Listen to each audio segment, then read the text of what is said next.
स्वागत है आपका the legend of envelope demons में। मूवी की शुरुआत बहुत समय पहले दिखाई जाती है। ड्रैगन स्टोन नाम की किसी चीज का यूज करके पृथ्वी पर दानवों का जन्म हो जाता है और उस चीज में बहुत ही ज्यादा मात्रा में शक्ति होती है, जिसके कारण इंसानों ने भी उस चीज का यूज करके अपने अलग ही वेपन्स बना लिए होते हैं ताकि वो भी राक्षसों से लड़ाई कर सके। और फिर देखते हैं कि किसी एक अंधेरे जंगल के अंदर दो लड़कियां किसी बहुत ही खतरनाक चीज से छुप रही होती हैं और जितना हो सके वो शांत रहने की कोशिश करती हैं, पर उन्हें इस बात का पता नहीं होता कि दानव को तो पहले ही उनके स्थान का पता चल चुका है और वो तुरंत उन दोनों लड़कियों में से बड़ी वाली को मार देता है और दूसरी वाली ये देखकर भागने की कोशिश करती है, लेकिन वो दानव जल्दी उसको भी घेर लेता है और वो उसको मारने के लिए उसका पीछा कर रहा होता है। पर तभी उस लड़की को एक डेमन हंटर बचा लेता है और अपनी शील्ड का यूज करके उस राक्षस को दूर फेंक देता है। और फिर हमें पता चलता है कि उस डेमन हंटर का नाम तेंशी है और वो यहाँ अपने दो भाई चैन और फियोन के साथ आया है। चैन एक बड़ी तलवार चला रहा होता है और फियोन तीरंदाजी में मास्टर होता है।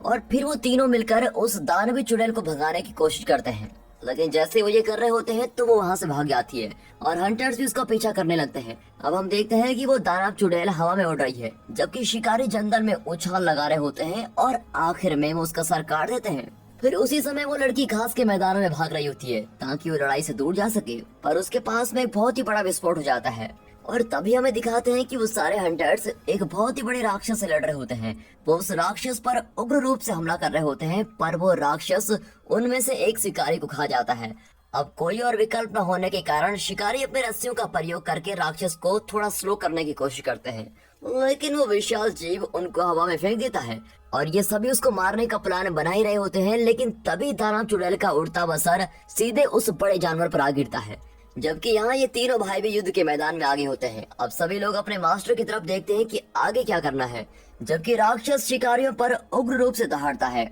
अब उनका मास्टर ये देखता है और सभी योद्धाओं को एक साथ हमला करने की आज्ञा देता है और फिर वो सभी उस राक्षस को मारने की कोशिश करते हैं। हालांकि वो दानव बहुत ही मजबूत होता है और वो बड़ी ही आसानी से शिकारियों को कुचल देता है और अपने मुंह से एक बहुत ही बड़ा आग का गोला निकालना शुरू कर देता है। और अब तेंशी हिम्मत दिखाता है और सीधे कूदकर उस राक्षस के सर पर मारता है, पर जब वो देखता है तो उसको पता चलता है कि वो आग के गोले को रोकने में बिल्कुल भी कामयाब नहीं हो पाएगा और वो आग का गोला तेजी से उस छोटी लड़की की ओर बढ़ रहा होता है, जिसके कारण वहाँ पर एक बहुत ही बड़ा विस्फोट होता है जो शिकारी को जमीन पर गिरा देता है। अब मास्टर ये देखता है और उस राक्षस की गर्दन को काटने के लिए आगे बढ़ता है, लेकिन वो राक्षस उल्टा उसको अपने पैरों को नीचे कुचल देता है और फिर वो दानव पूरी तरह से कंट्रोल से बाहर हो जाता है। अब अपने लीडर को हारता देख वो सारे हंटर्स अपने आखिरी हमले के लिए ताकत इकट्ठा करना शुरू कर देते हैं और फिर वो सभी बहुत ही जल्द अपनी जान का बलिदान देकर उस राक्षस को मारने लगते हैं, जिसके कारण वो विशाल राक्षस काफी हद तक थोड़ा घायल भी हो जाता है। अब तेंशी भी अपनी ताकत को इकट्ठा करता है और देखता है कि राक्षस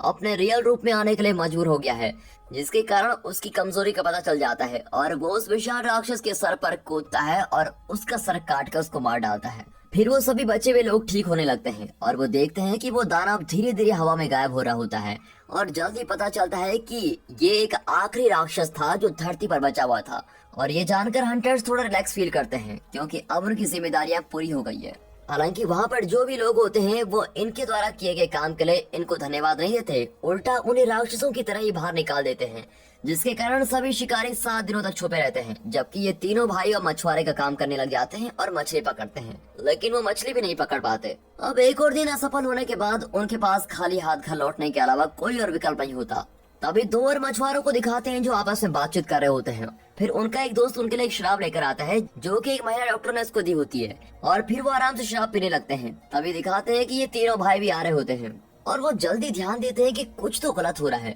और जिन लोगों ने शराब पी थी उनमें से एक मछुआरा जमीन पर पड़ा होता है, जबकि उसके दोस्त उसका मांस खा रहे होते हैं। और अचानक से वो लोग फियोन पर हमला कर देते हैं और हम देखते हैं कि वो लोग अब राक्षसों में बदल जाते हैं जो केवल इंसानों का मांस खाते हैं। फिर किस्मत से तेंशी वहाँ पर पहुँच जाता है और उस राक्षस की गर्दन को तोड़ देता है और चैन भी ये देखकर तुरंत अपनी तलवार पकड़ता है और उस दूसरे राक्षस को आधा काट देता है। फिर उन्हें ये पता चलता है कि ये इंसान किसी कारण से राक्षस में बदल गए हैं, जबकि तेंशी सोचता है कि सबका कारण ये अजीब सी दिखने वाली शराब है। और फिर वो आगे और खोज करने के लिए शहर की तरफ चलते हैं और तभी उनको एक घायल आदमी मिलता है जो उनको पहचान लेता है कि ये तो डेमन हंटर्स हैं। फिर ये तीनों भाई उस आदमी को अस्पताल लेके जाते हैं जहाँ पर फियोन की गर्लफ्रेंड शोहाना डॉक्टर का काम करती है और वहाँ पर वो एक और दूसरी औरत से भी मिलते हैं जिसका नाम लैला होता है। पर हैरानी की बात होती है कि वो तेंशी को पहचान जाती है और फिर पता चलता है कि ये वही लड़की है जिसको हंटर्स ने बहुत पहले बचाया होता है। पर तेंशी अब उस महिला को नहीं पहचान पाता और फिर वो उस हंटर के जीवन को बचाने की पूरी कोशिश करते हैं और फिर वो जल्दी उस घायल आदमी का इलाज करते हैं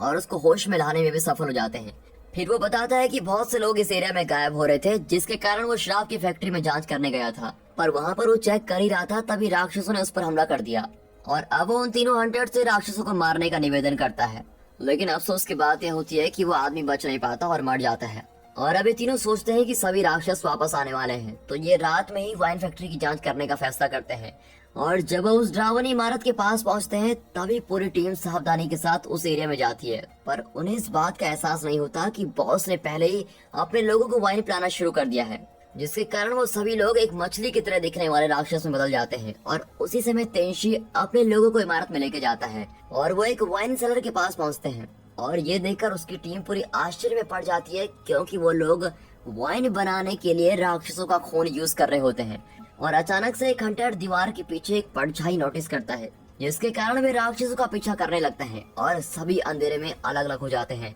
लैला वहाँ पर अकेली रह जाती है, जिसके कारण वो दूसरों की तलाश करने की कोशिश करती है, पर वो और भी ज्यादा राक्षसों के पास चली जाती है और उसके पीछे से एक चिपचिपा हाथ उसकी तरफ आ रहा होता है, पर किस्मत से तेंशी उसको बचा लेता है। लेकिन तभी उन्हें छत पर कुछ बहुत ही बड़ा हिलते हुए सुनाई देता है और तेंशी के दोनों भाइयों को राक्षस कोनों में घेर लेते हैं और फिर वो दोनों उनसे बचने के लिए भागते हैं। और दूसरी तरफ तेंशी उस लड़की के साथ लगातार भाग रहा होता है। वो वहाँ से निकलने की कोशिश कर ही रहे होते हैं, लेकिन जल्द ही एक दूसरे कमरे से एक बुरी चीज का अनुभव होता है और वो लोग सदमे में देखते हैं कि वो दो विशालकाय हाथ दरवाजा खोलते हैं और वही चुड़ैल जो स्टार्टिंग में दिखाई गई थी वो दोबारा वहाँ पर आ जाती है और इन पर हमला करना शुरू कर देती है। लेकिन तेंशी उस लड़की को बचा लेता है और दुश्मन के हमले से भी बच जाता है, पर राक्षस मौका देखकर तेंशी को नीचे गिरा देता है और तेंशी को जिंदा खाने से पहले लैला उसको बचाने का फैसला करती है और वो सिलर मून के रूप में एक फॉक्स राक्षस में बदल जाती है। फिर लैला जल्दी से अपनी पूंछ निकालती है और इमारत के पार दुश्मन पर हमला कर देती है। फिर वो दानव भागने की सख्त कोशिश करता है, क्योंकि उसे पता चल जाता है कि ये तो पूरी तरह से बेजोड़ है,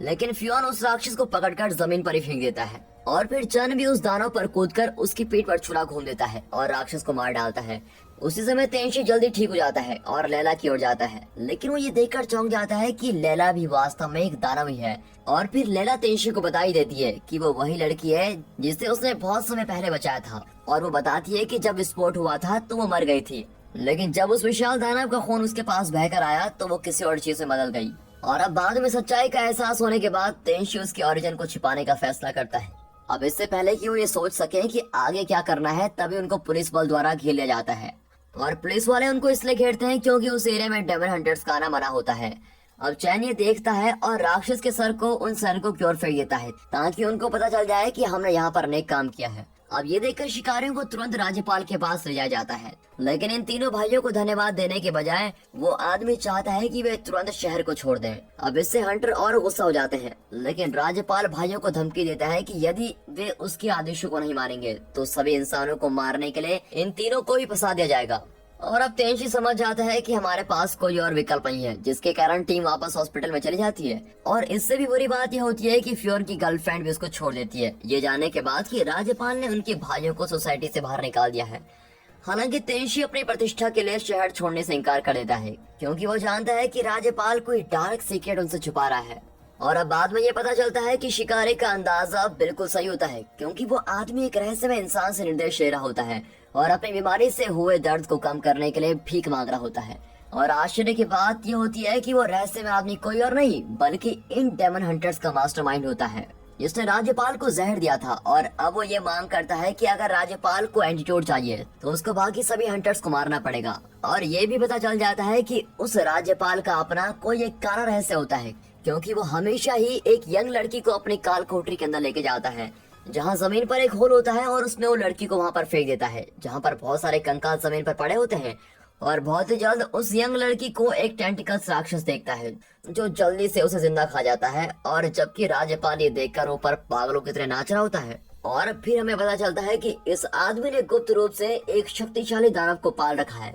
और राक्षसों को वापस लाने के लिए वो राक्षसों के खून का उपयोग कर रहा है। क्योंकि उस दानव ने राज्यपाल को ये कहा है कि जिसने भी तुम्हें जहर दिया है मैं उसको मिटाने में तुम्हारी मदद करूंगा, लेकिन तुम्हें एक शर्त माननी पड़ेगी और वो ये है कि तुम्हें मेरी प्रजाति यानी और डेमंस को जिंदा करना पड़ेगा। और फिर अगली सुबह दिखाते हैं तो तेंशी राज्यपाल की गुप्त रूप से जांच करने का फैसला करता है, जबकि फियोना अपनी प्रेमिका के साथ सुलह करने की कोशिश करता है। और फिर तेंशी राज्यपाल की इमारत के नीचे छिप जाता है और जल्द ही वो सभी सैनिकों से बचता हुआ अंदर जाने में सफल हो जाता है। और फिर वो उस बेसमेंट के नीचे जाता है जहाँ राज्यपाल ने दानव को छिपाया हुआ है, लेकिन वो कैलेस्ट्रल स्पेयर को देखकर बड़ा ही हैरान हो जाता है क्योंकि वो तो उसके मास्टर का है। अब दूसरी तरफ फियोन एक बार फिर अपनी प्रेमिका से मिलता है, लेकिन वो ये देखकर हैरान हो जाता है कि शिवाना बिल्कुल अलग इंसान की तरह काम कर रही होती है और वो फियोन को अपनी ओर बहकाने की कोशिश करती है। और जैसे ही वो उसको टच करने वाला होता है तभी वो चिल्ला जाती है और मदद मांगती है और फिर हल्ला मचा के सभी से कहती है कि ये मेरे साथ कुछ गलत करने वाला था और इस तरह वो सभी के सामने शर्मिंदा हो जाता है। अब ये सब देखकर वो शुना की चाल समझ जाता है कि उसका शुरुआत से ही कुछ और ही प्लान था और अब शुना मौका मिलने पर ही उसके दिल पर छुरा घूम देती है, जिसके कारण वो मर जाता है।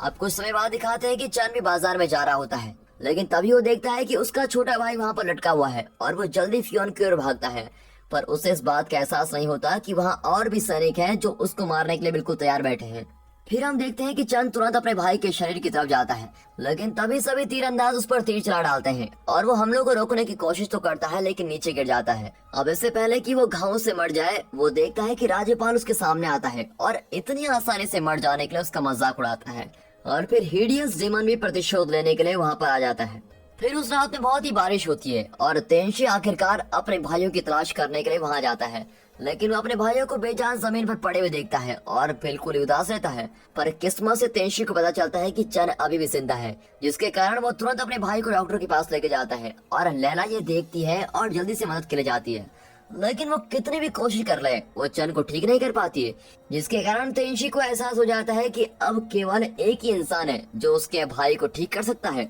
और वो तुरंत चैन को शहर से दूर लेके जाता है। और फिर वो लोग उस दानव पर्वत की ओर पहुंचते हैं जो डेमन हंटर्स का भी घर होता है। फिर तेंशी अपने गुरु के पास जाता है और अपने भाई को बचाने के लिए उससे भीख मांगता है और वो अपने मास्टर को ये भी बताता है कि मैं जानता हूँ कि तुम राज्यपाल के साथ काम कर रहे हो, लेकिन तुम ये सब कर क्यों रहे हो। लेकिन इसके जवाब देने के बजाय मास्टर उस पर एक हमला कर देता है, जिसके कारण वो दूर गिरता है। और फिर वो बूढ़ा आदमी समझाता है कि सभी शिकारियों के दाहिने हाथ पर लगे हुए दानव पत्थर पर बहुत ही अधिक शक्ति होती है और यही दानव पत्थर देशों के बीच युद्ध करने का कारण बनेगा। हालांकि पत्थर को तभी नष्ट किया जा सकता है जब वो इंसान में मर गया हो, जिसका मतलब यह है कि मानवता में शांति लाने के लिए सभी राक्षसों को खत्म करने के बाद उन हंटर्स को भी मरना होगा। और फिर वो मास्टर ये भी खुलासा करता है कि उसने ही इन सभी ट्रेजेडी को होने दिया था और उसने लोगों को अपना गंदा काम करने के लिए पैसे भी दिए थे ताकि सभी लोग हंटर से नफरत करें और उनको मार दें। अब यह सुनकर तेंशी को और भी गुस्सा आ जाता है और हवा में उड़कर उस बूढ़े आदमी पर हमला करना शुरू कर देता है। और हैरानी की बात तो ये होती है कि मास्टर मुस्कुराता है और अपना हथियार फेंक देता है ताकि तेंशी उसके दिल में छुरा घोंप सके। और अब वो मास्टर तेंशी को बताता है कि उन्हें दानव पत्थरों को नष्ट करना होगा और ज्यादा अच्छे के लिए अपना बलिदान देना होगा। और फिर वो मास्टर अपना कैलेस्ट्रल स्पेयर तेंशी को दे देता है और मरने से पहले तेंशी को अपना कर्तव्य पूरा करने के लिए बोलता है। अब ये सब देखकर शिकारी को बहुत ही पीड़ा होती है और दूसरी तरफ लैला चैन के शरीर पर नजर रख रही होती है, लेकिन जल्दी एक भयानक आवाज सुनाई देती है और उसी समय उस पर टेंटिकल डेमन हमला कर देता है। अब ये देखकर वो अपने आप को फिर से बदल लेती है और दानव के हमले को रोकने की कोशिश करती है, लेकिन जल्दी राक्षस द्वारा उसे जमीन पर गिरा दिया जाता है। और फिर वो दानव चैन की ओर जाता है और उसको अपने कंट्रोल में लेने की कोशिश करता है। और अब धीरे धीरे चन भी एक भयानक राक्षस में बदलने लगता है और तभी तेंशी वहाँ पर आ जाता है और जल्दी से मदद करने के लिए अपने भाई की ओर दौड़ता है, लेकिन उसमें से निकलने वाले टेंटिकल से तेंशी भी गंभीर रूप से घायल हो जाता है। चन आंसू बहा रहा होता है, लेकिन वो अपने कंट्रोल में नहीं होता क्योंकि उसको तो वो डेमन कंट्रोल कर रहा होता है। और फिर कुछ समय बाद ही वो उस एरिया से दूर भाग जाता है। और फिर चैन जल्दी से बाहर आता है और देखते देखते एक बहुत ही बड़े राक्षस में बदल जाता है और बहुत ही जल्द बाहर सैनिकों को लगने लगता है कि कुछ तो गड़बड़ है और वो जल्द ही एक विशाल ह्यूमनॉइड को अपनी ओर आते देखते हैं। और चैन के राक्षस में बदलने के कारण भूकंप आने लगता है और फिर वो एक विशाल आग का गोला बनाता है और सीधा इमारतों की ओर फेंकता है, जिसके कारण शहर को बहुत ही नुकसान होता है और आग की लपटें लोगों के घरों को पूरी तरह से राख कर देती है। अब लगातार बमबारी से बचने की कोशिश करते हुए आर्मी दीवारों पर तेजी से दौड़ती है और दुश्मन की ओर बॉम्ब्स के साथ बहुत से तीर चलाकर तुरंत अपना जवाबी हमला शुरू कर देती है। हालांकि उस विशाल राक्षस को हमले से कुछ ज्यादा असर नहीं पड़ता और वो लगातार बमबारी करते हुए शहर के द्वार पर पहुंच जाता है। और फिर हम देखते हैं कि राज्यपाल अंत में बाहर आता है और पहले की तरह ही उसके आदेशों का पालन करने के लिए राक्षस पर चिल्लाना शुरू कर देता है। लेकिन ये देखकर वो इंसानों के भोलेपन पर राक्षसी रूप से हंसने लग जाता है। और फिर राज्यपाल निराशाजनक रूप से देखता है कि विशाल दानव अपने एक ही मुक्के से उस क्षेत्र को नष्ट कर देता है। अब इससे पहले कि शहर पूरी तरह से नष्ट हो जाए, तेंशी वहाँ पर अपने चोटों के बावजूद मैदान में लड़ने के लिए पहुंच जाता है। और अब तेंशी प्लान बनाता है कि वो राक्षस को भी मार देगा और अपने भाई को भी बचा लेगा। फिर वो उस विशाल राक्षस की ओर भागता है और उसके विशाल शरीर पर कूदना शुरू कर देता है और सीधे राक्षस की पीठ पर उतर जाता है। फिर हम देखते हैं कि तेंशी आगे की ओर जाते हुए टाइटन की गर्दन की ओर पहुंचता है, जहां वो देखता है कि उसका भाई राक्षस की स्किन के अंदर फंस गया है। और फिर तेंशी अपने भाई को मुक्त करने के लिए करीब पहुंचने की कोशिश करता है, लेकिन वो राक्षस अपने विशाल हाथों का यूज करके तेंशी को दूर कर देता है, जिसके कारण तेंशी दुश्मन के शरीर से नीचे गिरता है और जमीन पर बेहोश हो जाता है। हालांकि लड़ाई अभी तक खत्म नहीं हुई है। और फिर हमें पता चलता है कि इस पूरे समय में और भी डेमन हंटर्स वहां पर पहुंच गए हैं और फिर वो लोग जल्दी से दीवारों पर इकट्ठा हो जाते हैं, जबकि विशाल राक्षस उनके करीब आ रहा होता है, जिसके कारण सभी डेमन हंटर्स विशाल टाइटन की ओर कूदते हैं और उसकी पीठ पर उतर जाते हैं और वे सभी राक्षस की गर्दन पर हमला करने की कोशिश करते हैं।